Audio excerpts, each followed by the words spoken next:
जय हिंद। मेरा नाम है आरफा नबील और इस वीडियो में हम जानेंगे preamble of the Indian constitution के बारे में। क्या होती है प्रियम्बल, प्रियम्बल कॉन्स्टिट्यूशन का पार्ट है या नहीं, प्रियम्बल को अमेंड करा जा सकता है या नहीं करा जा सकता, ये सारे सवाल हम इस वीडियो में जानेंगे। तो सबसे पहला सवाल है प्रियम्बल क्या होती है। तो प्रियम्बल कॉन्स्टिट्यूशन का एक इंट्रोडक्शन होता है। किस तरह से इंट्रोडक्शन होता है? जिस तरह एक बुक पढ़ने से पहले आप पहले ये देखते हैं कि उसका इंडेक्स क्या है, उसका प्रीफेस क्या है, उसके बाद आप उस बुक को खरीदते हैं, आपको पता चल जाता है कि ये बुक किस बारे में बात करती है। उसी तरह से प्रियम्बल पढ़ के भी आपको पता चल जाता है कि हमारे कॉन्स्टिट्यूशन के जो मेकर्स थे, मतलब हमारा जो कॉन्स्टिट्यूशन बनाने वाले थे, उनके दिमाग में क्या था। तो प्रियम्बल पढ़ के आप कॉन्स्टिट्यूशन का इंट्रोडक्शन जान सकते हैं, प्रीफेस जान सकते हैं, साथ में आप ये भी जान सकते हैं कि हमारे कॉन्स्टिट्यूएंट मेकर जो थे वो किस तरह से कॉन्स्टिट्यूशन बनाना चाहते थे, उनके दिमाग में क्या चलता था उस टाइम पर। दूसरा, philosophy of the constitution. Constitution की फिलोसफी आप प्रियम्बल पढ़ के पता लगा सकते हैं। एक तरीके से अगर हम कहें तो प्रियम्बल जो है वो कॉन्स्टिट्यूशन का एक निचोड़ है। कहीं ना कहीं हम प्रियम्बल पढ़ के पता लगा पाते हैं कि कॉन्स्टिट्यूशन किन बातों को लेकर बात करता है। उसके बाद अगर बात करें प्रियम्बल पढ़कर हमें कॉन्स्टिट्यूशन के objectives, purpose, principles and ideas पता चलते हैं कि कॉन्स्टिट्यूशन के अंदर क्या कॉन्स्टिट्यूशन किन ऑब्जेक्टिव्स को लेकर लिखा गया है, उसके पर्पस क्या थे, कॉन्स्टिट्यूशन के प्रिंसिपल्स क्या हैं, आइडियाज क्या हैं, ये सारी चीजें हमें कॉन्स्टिट्यूशन प्रियम्बल पढ़ के पता चलती है। उसके बाद अगर हम बात करें N.A. पालखीवाला, ये जूरिस्ट थे और इन्होंने क्या बोला था हमारी प्रियम्बल के बारे में, identity card of the constitution. मतलब हमारी प्रियम्बल जो है वो हमारे कॉन्स्टिट्यूशन का क्या है, एक आइडेंटिटी कार्ड है। अगर बात करें अमेरिकन कॉन्स्टिट्यूशन की, तो अमेरिका वो पहली कंट्री थी जिसने सबसे पहले प्रियम्बल को प्रैक्टिस किया था, मतलब सबसे पहले अपने कॉन्स्टिट्यूशन के। देखते हैं प्रियम्बल के अंदर कोई बदलाव, अमेंडमेंट किया जा सकता है या नहीं किया जा सकता। तो हमें पता है कॉन्स्टिट्यूशन की किसी भी पार्ट में अमेंडमेंट या किसी भी प्रोसीजर में अमेंडमेंट करने का राइट जो है वो किसको दिया हुआ है, पार्लियामेंट को। तो आर्टिकल 368 ये कहता है कि पार्लियामेंट कॉन्स्टिट्यूशन की किसी भी पार्ट को और किसी भी प्रोसीजर को चेंज कर सकती है। पर अगर बात करें बेरूबारी यूनियन केस 1960 की, तो इसमें सुप्रीम कोर्ट ये कहता है कि preamble is not the part of the constitution और इसमें किसी भी तरह का अमेंडमेंट नहीं किया जा सकता है। तो जब कॉन्स्टिट्यूशन का प्रियम्बल पार्ट ही नहीं है तो उसमें अमेंडमेंट हो ही नहीं सकता, क्योंकि ये आर्टिकल तो ये कहता है कि कॉन्स्टिट्यूशन की किसी भी पार्ट में अमेंडमेंट कर सकती है, पर प्रियम्बल तो कॉन्स्टिट्यूशन का पार्ट ही नहीं है, तो इसलिए प्रियम्बल में बदलाव नहीं किया जा सकता, ना ही प्रियम्बल कॉन्स्टिट्यूशन का पार्ट है। उसके कुछ सालों के बाद हम ये देखते हैं कि सुप्रीम कोर्ट जो है वो अपना ओपिनियन चेंज करता है केशवानंदा भारतीय केस 1973 में। इस टाइम हमारी प्राइम मिनिस्टर थी इंदिरा गांधी। अब हम ये देखते, और इसी के 3 साल के बाद हम ये देखते हैं कि एक अमेंडमेंट होगी 1976 में, 42nd अमेंडमेंट होगी कॉन्स्टिट्यूशन के अंदर, जिसके अंदर प्रियम्बल के अंदर 3 वर्ड जोड़े जाएंगे। तो हम ये देखते हैं कि सुप्रीम कोर्ट इस केस में कहता है कि yes, preamble is the part of the constitution और इसमें अमेंडमेंट किया जा सकता है, पर शर्त क्या है कि इसके बेसिक स्ट्रक्चर से किसी भी तरह की छेड़छाड़ नहीं करनी है, मतलब इसके बेसिक स्ट्रक्चर को नहीं छेड़ना है। जैसे इसका बेसिक स्ट्रक्चर क्या है कि हमारा प्रियम्बल ये कहता है कि India sovereign, secular, democratic, socialist country है, तो यहाँ पर इससे किसी भी तरह का छेड़छाड़ नहीं करना है। हालांकि इसको एनरिच कर सकते हैं, इसके अंदर और प्रोविजंस जोड़ सकते हैं इसको और मजबूत बनाने के लिए, पर इसके बेसिक स्ट्रक्चर के साथ किसी भी तरह का छेड़छाड़ नहीं करना है। अब हम देखेंगे 42nd amendment of the constitution, जिसके अंदर प्रियम्बल में चेंज आएगा। केशवानंद भारती केस के 3 साल के बाद ही हम देखते हैं कॉन्स्टिट्यूशन में एक मेजर अमेंडमेंट थी और वो थी 42nd अमेंडमेंट। 1976 में अमेंडमेंट होती है और इसमें हमारी प्रियम्बल में 3 और वर्ड्स ऐड किए जाते हैं, और वो वर्ड्स कौन से थे, वो थे सोशलिस्ट, सेक्युलर एंड इंटीग्रिटी। ये 3 वर्ड जो है हम आगे अभी वीडियो में कवर करेंगे कि हर वर्ड का मतलब क्या क्या है।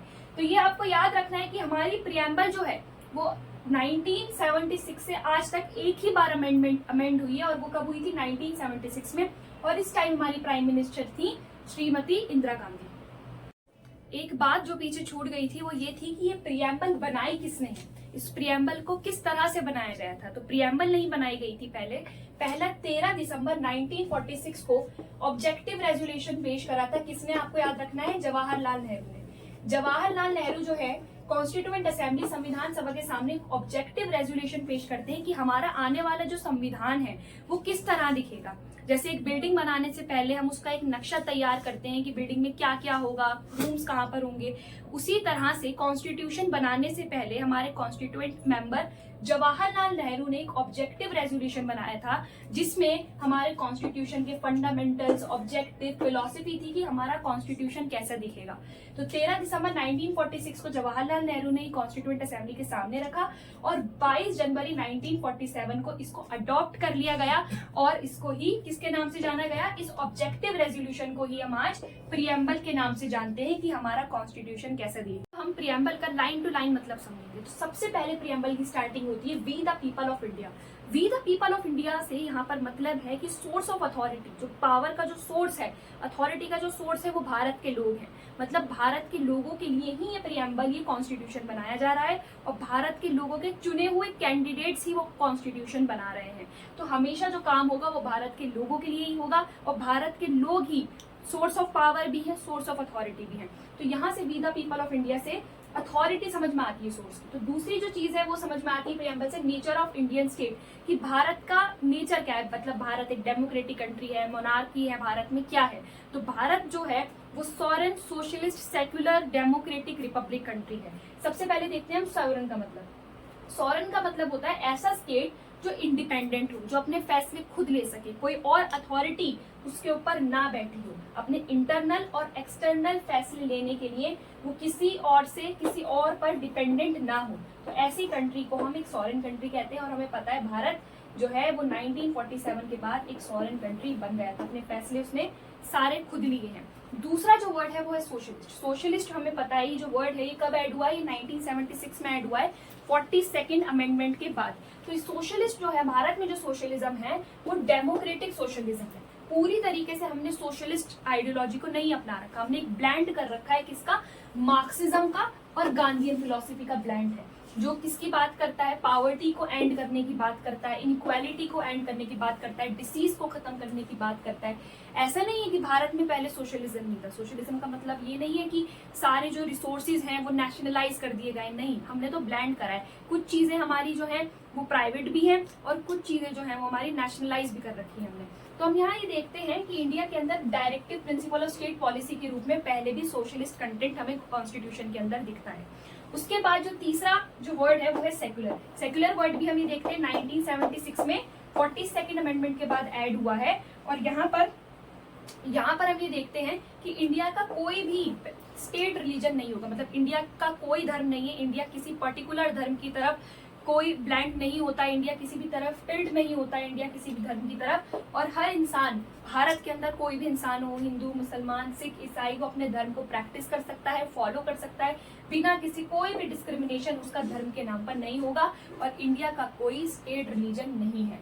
तो यहाँ पर हम ये देखते हैं कि सेक्युलर वर्ड से इंडिया ने अपना नेचर साफ साफ बता दिया कि इंडिया किसी धर्म की तरफ किसी धर्म की तरफ टिल्टेड नहीं है। उसके बाद हम देखें कि इंडिया के अंदर डेमोक्रेटिक रूल है। मतलब इंडिया में डेमोक्रेसी चल रही है। डेमो का मतलब होता है पीपल और क्रेसी का मतलब होता है रूल, मतलब रूल बाय पीपल। इंडिया के अंदर डेमोक्रेटिक इलेक्शंस होते हैं और उन डेमोक्रेटिक इलेक्शंस के अंदर government, head of the government जो है चुना जाता है लोगों के द्वारा ही। यहाँ पर मोनार्की सिस्टम नहीं है। इंडिया के अंदर जो डेमोक्रेसी वो है रिप्रेजेंटेटिव पार्लियामेंट्री डेमोक्रेसी।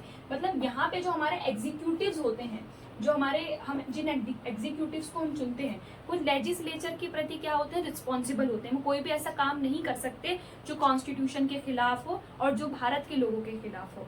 ठीक है। दूसरा जो हमें देखते हैं वो देखते हैं इंडिया एक रिपब्लिक कंट्री। रिपब्लिक कंट्री कौन सी होती है, जहाँ पे हेड ऑफ द स्टेट जो होता है वहाँ के लोग चुनते हैं। तो हमें पता है यहाँ पे जो हमारे दोनों हेड ऑफ द स्टेट, एक तो हेड ऑफ द स्टेट हमारा प्रेसिडेंट, जो हमारे प्रेसिडेंट होते हैं, जो हेड ऑफ द कंट्री होते हैं, स्टेट होते हैं, और दूसरे हमारे गवर्नमेंट के जो हेड होते हैं वो भी कौन चुनता है, लोग ही चुनते हैं। तो यहाँ पर रिपब्लिक है, India is a republic country. उसके बाद हम देखते हैं ऑब्जेक्टिव ऑफ द कॉन्स्टिट्यूशन की। यहाँ पर बात होती है कि कॉन्स्टिट्यूशन किन ऑब्जेक्टिव्स की बात करते हैं। सबसे पहले ये बात करता है जस्टिस की। मतलब इंडिया में कौन सा जस्टिस स्टैब्लिश किया जाएगा, social, economic and political. Social justice का मतलब है यहाँ पर किसी भी इंसान के साथ उसकी रेस, उसका सेक्स, उसका रिलीजन के नाम पर उसके साथ किसी भी तरह का डिस्क्रिमिनेशन नहीं होगा। इकोनॉमिक फैक्टर पे भी उसके साथ किसी भी तरह का डिस्क्रिमिनेशन नहीं होगा। किसी इंसान के पास कितनी भी प्रॉपर्टी हो, वेल्थ हो, पैसा हो, किसी दूसरे गरीब इंसान के साथ किसी भी तरह का डिस्क्रिमिनेशन नहीं होगा। तीसरा है पॉलिटिकल। पॉलिटिकल मतलब यहाँ पर हम देखते हैं कि हर इंसान को पॉलिटिकल राइट्स मिलेंगे, ठीक है, हर इंसान की पॉलिटिकल ऑफिस तक पहुंच होगी, सबकी समान आवाज मानी जाएगी, चाहे तो वो अमीर हो या गरीब हो, सबके वोट की वैल्यू जो है वो समान रहेगी। उसके बाद हम देखते हैं लिबर्टी की बात हुई है, और कौन सी लिबर्टी की बात हुई आपको याद रखना है, thought, expression, belief, faith and worship.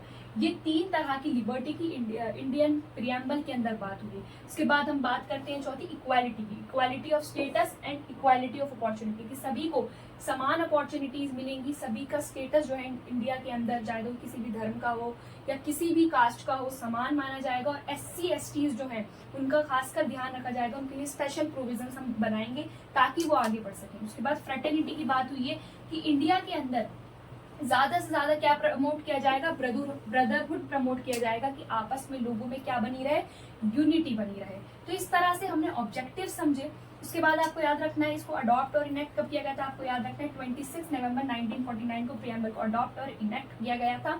और आपको एक नेचर का एक और बात याद रखनी है कि प्रियम्बल जो है वो नॉन जस्टिसेबल है और ये non enforceable in courts of law है। मतलब अगर आपको लगता है कि प्रियम्बल की कोई बात नहीं मानी जा रही है या प्रियम्बल जो है वो प्रियम्बल में लिखी बातें फॉलो नहीं हो रही, तो आप उसको लेकर कोर्ट नहीं जा सकते हैं। नॉन जस्टिसेबल, इसका नेचर जो है वो जस्टिस नहीं मान सकते आप इसके लिए। जैसे कि हमारे जो फंडामेंटल राइट्स हैं, अगर आपको लगता है कि वो वायलेट हो रहे हैं तो आप सीधा कहाँ जा सकते हैं, सुप्रीम कोर्ट जा सकते हैं, पर इसके लिए आप, ये नॉन जस्टिसेबल है, इसके लिए आप कोर्ट नहीं जा सकते हैं। तो ये हमारी वीडियो थी, आई होप आपको पसंद आई होगी। Thanks for watching.